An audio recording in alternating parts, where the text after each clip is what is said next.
Janine Pettit, brand ambassador for Go RVing and editor-in-chief of Girl Camper magazine.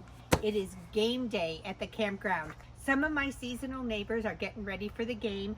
I just grilled up a couple of steaks, and now while these coals are hot, I thought I'd put together a quick campground dessert that you're gonna love, and you probably have everything you need for this dessert in your house already.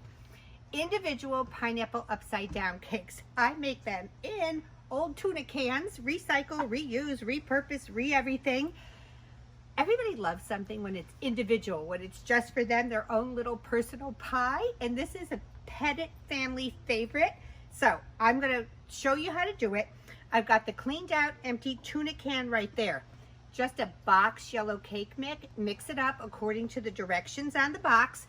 A can of sliced pineapples and the maraschino cherries. Okay, so the first thing we're gonna do, I have the reserved pineapple juice here. I'm just gonna put the tiniest little bit in the bottom right there. You want a little something, and I did grease these tuna cans. Put your pineapple in there, and of course the maraschino cherry. That's what makes it so pretty and festive. Now, when I mixed up my box mix, rather than try to pour it from a big bowl, I moved it over to a pitcher. And we're gonna fill up this can about 3/4 of the way. And then I'm gonna tap, tap, tap, get it all in there. I've made up another one. I'm gonna put them on the coals there in a minute, but let's suppose you don't have a bunch of tuna cans laying around and you don't feel like tuna casserole tonight. I thought I would try it a different way this time. I have this old cast iron muffin tin.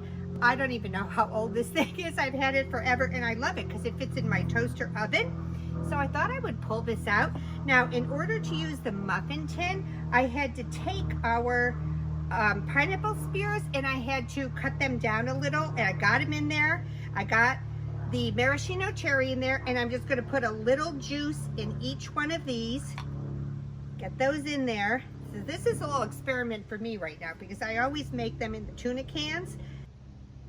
All right, there's lots of juice. About 3/4 of the way. They do puff up when you're cooking them. Now, I've got the coals. They're nice and hot over here.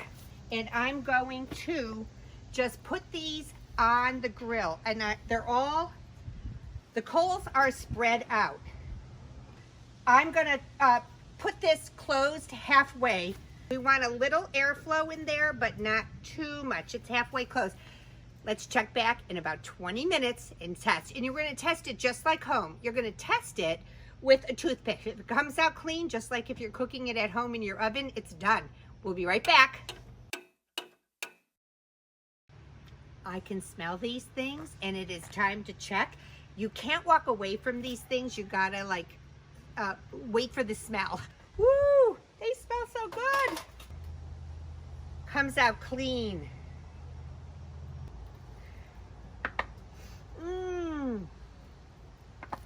Alrighty, so here's the trick here. We normally let these sit a few minutes, but I'm gonna run the knife around the inside and I'm gonna turn it. There we go. Let's see how pretty it looks. Wow! Isn't that delicious looking? So my husband's gonna be so happy because this is his favorite cake. I'm gonna share it with my neighbors. This is a simple recipe that anybody can make at the campground. I hope you enjoy game day.